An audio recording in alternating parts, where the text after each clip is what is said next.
a site now that you might not know so well, which is the most recent thing that we've launched last year.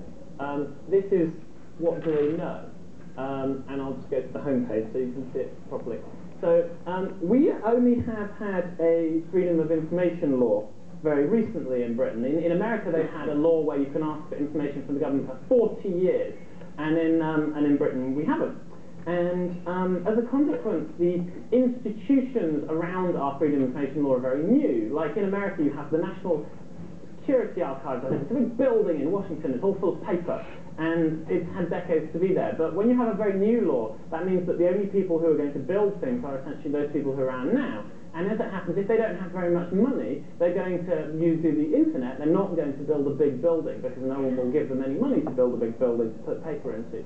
And what this site does is it lets people make requests under this new freedom of information law to a bit of government and ask for whatever they want under this law. They can just go and find very easily. We make the process extremely simple, so you don't have to know the email address of the relevant government department. You don't have to know very much at all. You just find your way in, you send a request, and it gets sent. But what is different about this site from others is that when you send your request becomes, with your consent, public.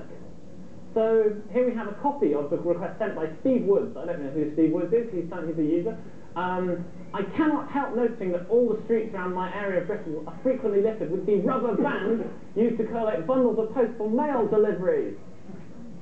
Can you inform me how many elastic bands, in terms of numbers or weight, does the Royal Mail procure or consume per year? A ludicrous question. A completely ludicrous question, which is answered completely fully by the government with a full answer, amazingly. And the answer is public. The answer is 871,695,000. I don't believe they actually ordered exactly 695,000. I think someone's been approximate there. But the point is that Steve makes his request because he wants to know. Just like the person making the problem Fix My Street made it because they want their streetlight fixed. But it's now public. And as a consequence of being public, it's in Google. And as a consequence of being in Google and having information that a human has asked for, some of it's interesting to people. And as a consequence of some of it being interesting, this website will probably have 1 million visitors this year.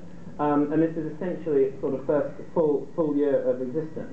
And so just to kind of extract some of the things from there that you can't see again. 13% of all the requests made to the middle government now go through this. So we've got more than 1 in 10 requests being made to central government in Britain end up on here. And central government didn't have to spend anything. They didn't have to buy 5,000 SharePoint licenses and train enormous numbers of people to put requests online. They just get it for free. If they are capable of responding to an email, then they are capable of getting their stuff on here. I was encouraging somebody earlier today to actually take the source code from this and reuse it in the Netherlands for a specific purpose. All the source code for everything you see here is open source, and we always really encourage people to reuse it in different places.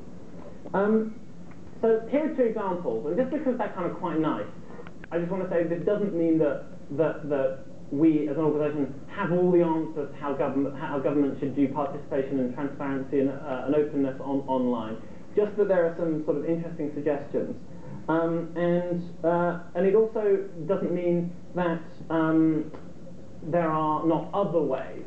What I would argue, though, is that we have had some success in building services that are actually popular and that people out across the world have been trying to copy. And it's always a kind of quite a good sign, I think, when people try and copy things. It's a vote of confidence of a kind. So if you do work for government, or if you can imagine yourself for a moment in this glorious position,